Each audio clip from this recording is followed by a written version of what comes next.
समस्त को स्वागत अभिनंदन आ पे निश्चित भाव में समस्ते जानते आम तो क्लास हबार हो पारानी पुणी आम से ऑनलाइन माने क्लास माध्यम तुमको शिक्षादान करा ठीक अच्छे समस्ते जानते जे आमर आगक बर्तमान चतुर्थ एकक परीक्षा चतुर्थ एकक परीक्षा आमर विषय मु तुमको कहवाक चाहे समस्त खातार लिखिदेवे जो आम आगु जो विषय पढ़ी थे पाठ 17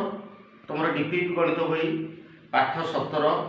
आ पाठ 18 जहाँ तुम रही पाठ 17 मेट्रिक पद्धति दैर्घ्य मापिवा एवं पाठ 18 तुम रही ओजन परिमाण मापिवा। तो ये थिला तुम डीपीपी कथा डीपीपी गणित बही जहाँ रही पाठ आउे तुम कौन थे मैंने वैदिक गणित आम ए जो विगत कालांश आम पढ़ी ध्वजाकरण एथुर तुम प्रश्न आसो वैदिक गणित एवं मानसांक प्रश्न तुम एवं तुम जो पाठ तुमको पढ़ा जाता दशमिक संबंधी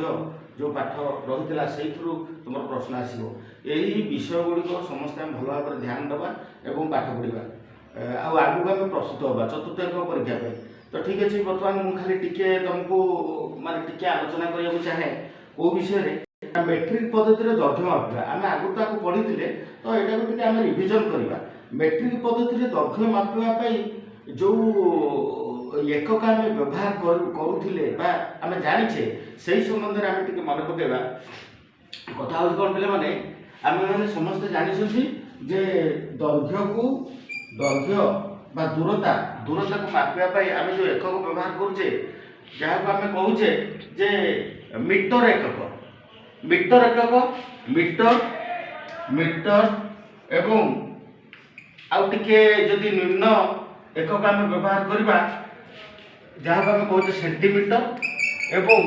जदि आम टिके माने दूरताटा आमर बहुत कौन लंबा हो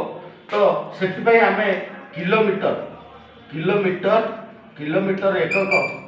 व्यवहार करुचे। ठीक अच्छे ये संबंध में मुझे कही पाने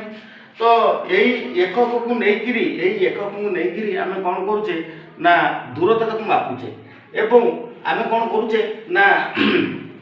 यही संबंधी जोग वियोग करें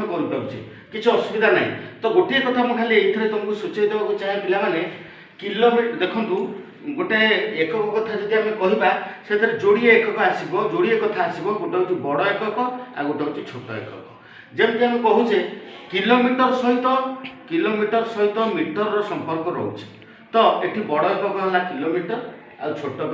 एकक है मीटर पुणी आम कहवा मीटर सहित सेंटीमीटर संपर्क रोचे जमी बड़ एकक है मीटर आ छोट एकक है सेंटीमीटर। तो यही भाव में आमर बहुत किसी प्रश्न आसो तो मनकर एमती तुम जो अभ्यास जहाँ प्रश्न रही अभ्यास जब आम अभ्यास को जीवा बही आम देखा बुझीपार ना नहीं समस्ते बही की जब आम जीवा ताले विभिन्न प्रकार कथा आमर आसो अभ्यास कार्य पे 164 पृष्ठ को जो जीवा ताले आम 164 पृष्ठ जहाँ अभ्यास रही आम कर। तो गोटे कथा खाली मुझे कहबी जे किलोमीटर को देखो किलोमीटर किलोमीटर किमी किमी मुझे पूरा सर्ट लिखी किमी एपट रही मीटर आम जानी किलोमीटर 1 किलोमीटर हूँ 1000 मीटर आम जाचे कथा 1 किलोमीटर 1 किमी समान 1000 मीटर।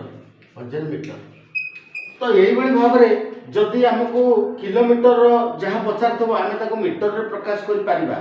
ठीक अच्छे जदि आम ये गोटे नियम मन रखा किलोमीटर को मीटर रे प्रकाश कले आम 1000 द्वारा गुणा। ठीक अच्छे एवं जदि आमको किलोमीटर और मीटर मिसेक कही मीटर रे प्रकाश करने मनकर मुझे कहबी 2 किलोमीटर 500 मीटर समान डैश मीटर बोली पचार थो आम जाने 2 किलोमीटर आमको मिल 2000 मीटर 2000 मीटर ये हूँ 500 मीटर। तो ये 2 किलोमीटर हो 2000 मीटर तापर ये 500 मीटर युक्त 500 मीटर तो आमको मिल 2500 मीटर। तो पे आउ गोटे कथा मुझे कहवाक चाहे तो जदि देइथिबो 2500 मीटर पछारिथिबो एमती एई प्रश्नटा को एई कथाटा को ताको उल्टा लिखुची 2500 मीटर देछि पछारिथि डैश किमी एवं डैश मी। देखो एठी गोटे कथा हम मन रखा मीटर को जदि आम किलोमीटर प्रकाश करवा ताहले आमे कौन करवा से संख्याटा को पूरा 1000 द्वारा हरिबा 1000 द्वारा हरिले आमको जहाँ भागफल आसो सेटा आम हो किलोमीटर आ जहाँ भागशेष बढ़ो सेटा हूँ मीटर। तो ये जो 2500 मीटर ताको जदि आम 1000 रे हरिदेवा तो आमको निश्चित आसीजो 2 पड़ो भागफल तो 2 किलोमीटर आ 500 मीटर बढ़ो तो आम ये लिखिदा 500 मीटर। तो ये भाव में एवं गोटे सहज उपाय आम कर किलोमीटर मीटर कथा आसी तो आम कौन करवा ना मीटर घर सब डाहाण पटू 3टा संख्या आउ जहाँ बढ़ो सेटा हूँ किलोमीटर घर। धर जो मुझे कहबी 4,4,5,0,2 मीटर देछि तो केते किलोमीटर केते मीटर आम सहज कर 4 किलोमीटर 3टा संख्या छाड़ी आम कौन करवा माने जो लिखा सी हो मीटर आ 3टा संख्या पर जहाँ आमको बढ़ो सेटा आम लिखा किलोमीटर। तो ये लिखा 4 किलोमीटर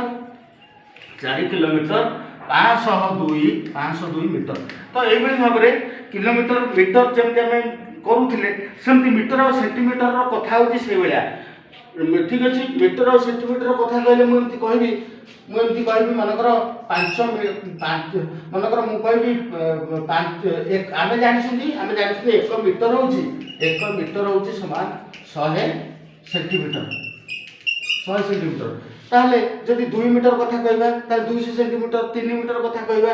300 सेंटीमीटर। तो मोटामोटी कथा हूँ मीटर को सेंटीमीटर प्रकाश कले आमको 100 द्वारा गुणिया को पड़ो आउ